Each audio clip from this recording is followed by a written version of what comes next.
রাগ হয়ে যায় না উত্তরার মানুষ ঘন্টার পর ঘন্টা ডাক্তারের কাছে সিরিয়াল দিতে পারি, লম্বা লম্বা ভিজিট দিতে পারি, কিন্তু কোরআন হায় হায় কোরআনটা বুকে চাইপা ধরে একবারও বলতে পারি না মালিক শুনছি এর ভিতরে নাকি শেফা রাখা আছে, ওয়ানুনাজ্জিলু মিনাল কোরআনি মা হুয়া শিফা, কোরআনের ভিতরে শেফা রাখা আছে।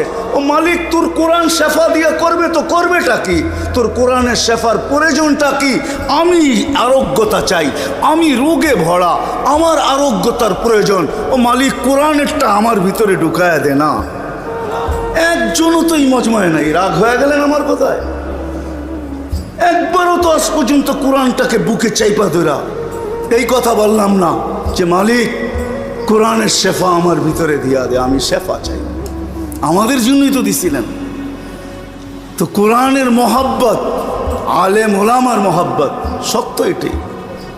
একটু আগেও আমি বলে আসছি এই উম্মতকে ডাইরেক্ট আল্লাহ জাহান্নামে পাঠাবে না। এই উম্মতের মর্যাদা অনেক বড়, ওটার জন্য আলাদা একটা মজলিস চাই, দীর্ঘ লম্বা একটা সময় চাই, তাহলে আপনাদেরকে শোনানো যাবে যে এই আমাদের দাম কত। আমরা তো দামই জানি না, কাম জানবো কোত্থেকে? এই উম্মতের মর্যাদা কত বড়।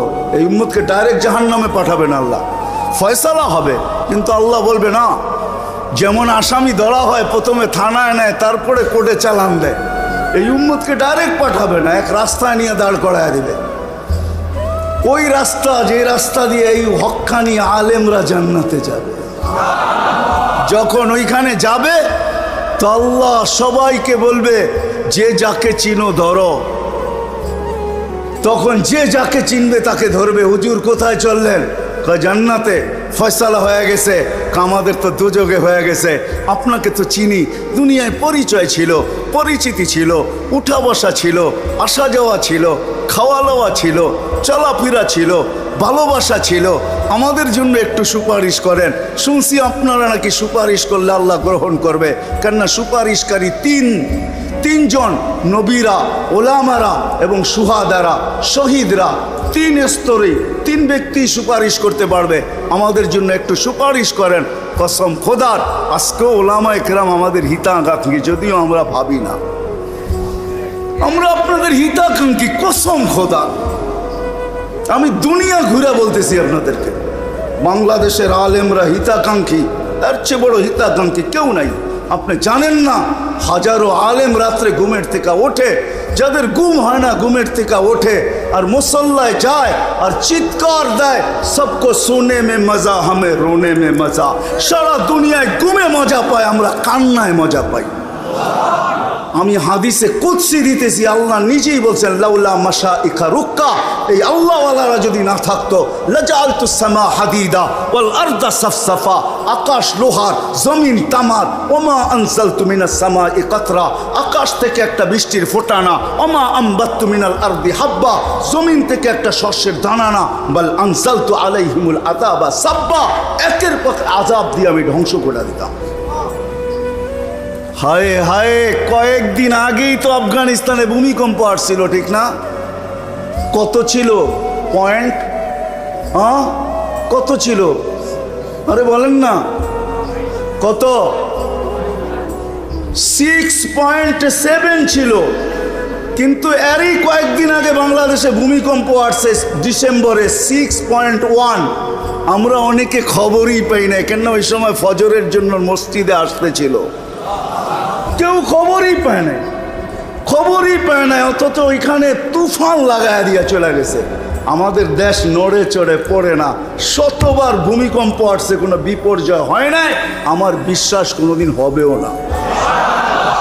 কেননা 7.8 আসার পরেও যখন বিপর্যয় ঘটে নাই, আজ থেকে 4-5 বছর আগে আসছিল 7.8 আসছিল 31st নাইটের পরের দিন, কোনো বিপর্যয় ঘটে নাই, ঘটবে না। কেননা এখানে ওই আল্লাহওয়ালারা আছেন যারা রাত্রে ওইটা চিৎকার দেয়, সবকো সোনে মে মজা হামে রোনে মে। সবার ঘুমায় মজা আসে, আমরা কান্নায় মজা আসে। সত্য এটাই। এই জন্য আসেন, যত বেশি এর সাথে সম্পর্ক, মসজিদের সাথে যত সম্পর্ক হবে, কোরআনের সাথে যত সম্পর্ক হবে, আলেম ওলামার সাথে যত সম্পর্ক হবে, তারপরে আলেম ওলামারা আল্লাহকে বলবে, আল্লাহ আমরা জান্নাতে যাব না। বলবে কেন? কারণ সব আমাদের দেশের মানুষ, পরিচিত মানুষ, এদেরকে দুচোখে দিবেন আর আমরা চলে যাব। আল্লাহর রসুলকে চেহারা দেখাবো তো দেখাবো কি করে? তা আল্লাহ বলবে, যে যাকে চিনো নিয়ে যাও, এটাই হবে সুপারিশের কর্তব্য। এই জন্য এই নিসবত কাজে লাগবে, এই সম্পর্ক কাজে লাগবে, এই ভালোবাসা কাজে লাগবে, এই মহব্বত কাজে লাগবে, এই সহানুভূতি কাজে লাগবে, এই সহযোগিতা কাজে লাগবে। ইনশাআল্লাহ এটাই কাজে লাগবে।